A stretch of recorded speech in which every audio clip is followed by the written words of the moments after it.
and salutations, I'm CBL, and today we will be going over all the theories that I made based off of the Ground Zero's comment stream. This is a short, multi-part series that I haven't updated in so long, where I share the theories I made based on the different streams Random Encounters did on their side channel replayed about each particular Five Nights at Freddy's musical.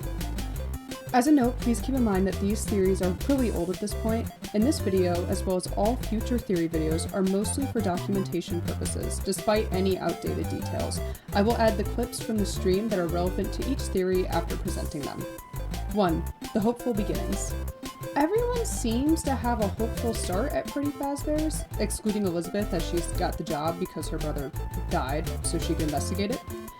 This most likely means that William Afton has been succeeding in covering up everything, which is most likely why he gets so angry about Elizabeth wanting to cover over the files that he almost hurts her. If I remember correctly, you kind of did that on purpose with this one, because you were like, oh yeah, we've done all these like dark and grungy things, and this is obviously a prequel. You can see at the front it says 1987, right? Yeah. And so like, we wanted it to start on a maybe lighter note and be like, you know, you don't initially enter the FNAF world thinking it's going to be all animatronics trying to kill you. You enter hopeful. And we thought that was actually a really cool note to kind of kick it off on. 2. Multiple deaths for Lizzie to investigate. So, we clearly know that Michael dies, and that's one of the main reasons Lizzie takes on the job at Freddy Fazbear's Pizzeria.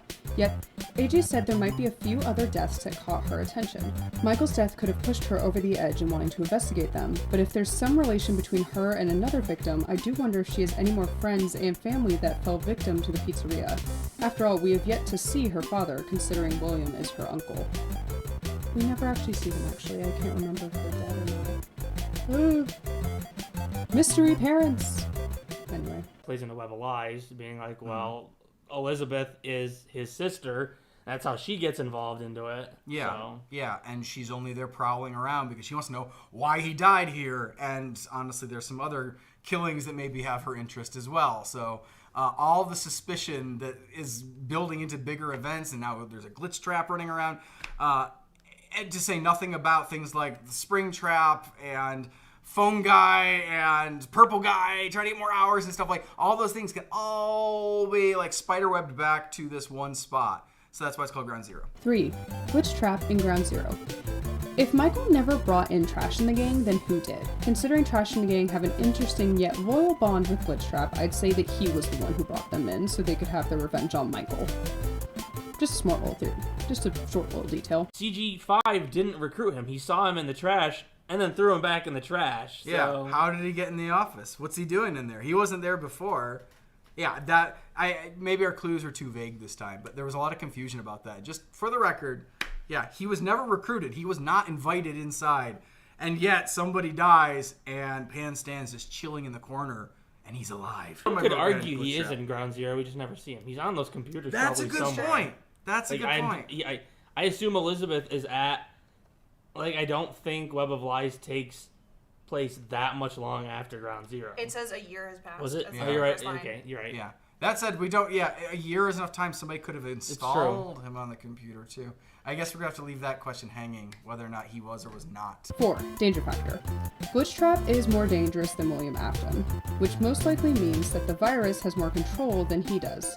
Afton isn't very composed, but Glitch Trap stays relatively calm. He has so many different situations in the pizzeria under his fingers, like infiltrating the pizzeria, as I said just before this theory. I don't know what to say to this anymore. I was just gonna say glitch trap and move on. Fair enough. Why do you tease me like this, Gwen? I'm not just teasing. We have not yet seen the full force of Glitch Trap's power. Let me just say that. And it's weird. Why are we even talking about Glitch Trap? He's not in Ground Zero. Thanks for watching. I hope you enjoyed today's video. As said before, this is a multi-part series for each of the individual comment streams. It'll take some time for the next part to come out since I need time to edit, and now I'm a college student and not a high school student like I was when I wrote this script originally. As always, be sure to check out my social medias and the Discord using the links in the description. And remember, let your theories fly.